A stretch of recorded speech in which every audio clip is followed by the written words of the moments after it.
साथ संगत जी, प्यार से कहना धन्यकार जी। और लगातार ये संतों के वचन अनमोल जो आ रहे हैं, चाहे गीत रूप में आए, चाहे स्पीच रूप में, चाहे किसी भी भाषा में,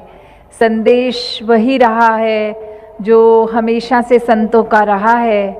कि कैसे हमने इस धरती पे आए हैं मनुष्य बन के, तो इस धरती के लिए वरदान बनना है। अपने मन को हमने पहले अच्छे गुणों से भरना है और फिर वह खुशबू हर एक तक पहुंचानी है। कैसे हमने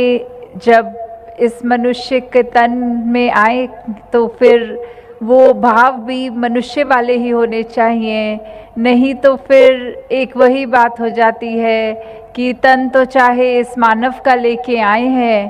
पर अपने कर्म हम ऐसे खराब कर रहे हैं कि वो एक धरती पे अभिशाप का रूप बन रहे हैं। तो कैसे हमने एक मिलवर्तन, एक भाईचारे से ऐसे दिल में प्यार एक दूसरे के लिए रख के, एक इज़्ज़त करते हुए हर एक की ऐसी समदृष्टि वाली निगाह बनाकर हर एक के लिए,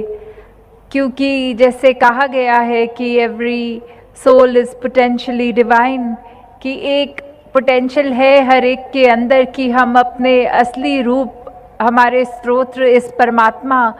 से इसकी जानकारी प्राप्त करने के बाद इसका एहसास कर सकें। यही ब्रह्म ज्ञान जो कर रहा है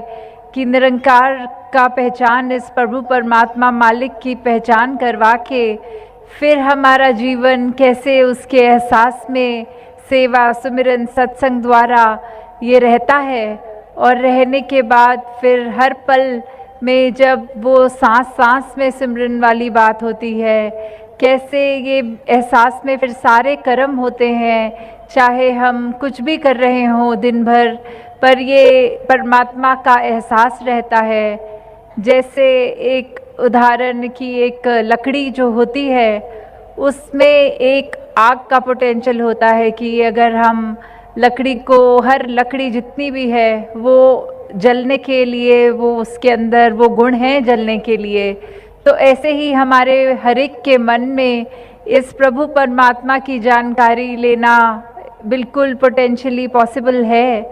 बस हमने अपने मन से ये बात लानी है कि इसको जाना जाए, और एक बार जब इसकी जानकारी इस ब्रह्म ज्ञान द्वारा हो जाती है, फिर वो भक्ति का मार्ग शुरू होता है।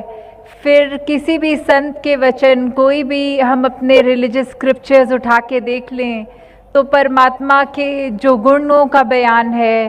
वो सब यही कह रहे हैं कि तू कहे कागज़ की लेखी, मैं कहूँ आँखन की देखी वाली बात, कि अपने आँखों से देखने के बाद अगर वो मैच किया जाए कि युगों युगों से जो संतों ने परमात्मा की पहचान कही है, जो कटता नहीं, जो गीला नहीं होता, जो कण कण में है, ऐसे अनेक परिभाषाओं से जब मिला के खुद देखेंगे तो ये वही परमात्मा है। कैसे हमने अपने जीवन में जब ये परमात्मा को डाल लिया तो फिर हमारा अपने आप ही वो मनुष्य वाला व्यवहार शुरू हो जाता है।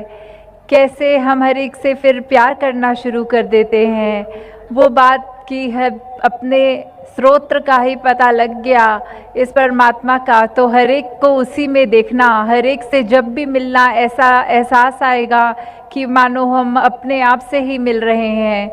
वो प्यार वाली बात आएगी, वो एक दिल में विशालता आएगी। कैसे हम हर एक के जीवन में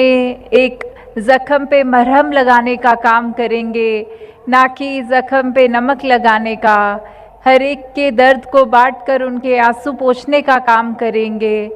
ये सारे गुण और भी जितने भी हैं एक जीवन को सुंदर बनाने के लिए, वो फिर जीवन में अपने आप ढलते जाते हैं। कोई भी स्थिति हो उसके लिए हमें ये जागरूकता अपने अंदर, ये चेतनता लेनी है कि इस स्थिति में हमारा रिएक्शन क्या होना चाहिए, कि ऐसा होने पे हमें क्या अब इसके लिए ये क्या उसके कर्म करना चाहिए। कि अगर बहुत ही गर्मी पड़ रही है तो फिर एक हमें हीटर नहीं चलाना, हमें आग जला के अपने हाथ नहीं सेकने, बल्कि उस समय हमें पंखा चलाने से ही वो शीतलता मिलती है। तो वैसे ही हमें, अगर संसार में ये देख रहे हैं कि आज नफ़रत फैली हुई है, ये दुनिया अलग अलग भ्रमों में फंसी हुई है, तो इसमें संतों का कर्म क्या होता है? संतों ने तो फिर ठंडक पहुंचाने वाला काम करना है, हर एक के मन में वो शीतलता देनी है, एक आराम देना है। तो ऐसे ही हम अपने कर्मों द्वारा जब अपना भी उद्धार कर लें और हर एक का भी, तो वो सिर्फ संतमति के साथ ही होता है। ये संतों का संग जो अभी हम सत्संग कर रहे हैं, ये अपने संतों के सोच रखने वालों से जब हम मिलकर उनसे सीखकर अपने जीवन में ये सब बातें ढालते हैं, तो अपने आप ये जीवन फिर बहुत ही खुशबूदार हो जाता है, इसमें बहुत ही गुण आ जाते हैं। तो दासी आप सबका और समय नहीं लेगी, इन्हीं शब्दों से ये अरदास है निरंकार से कि परमात्मा कृपा करे सभी पे कि ये जो जीवन है वो भक्ति भरा जीवन हर एक का बनता चला जाए, और हर दिन हर मिनट यही कोशिश रहे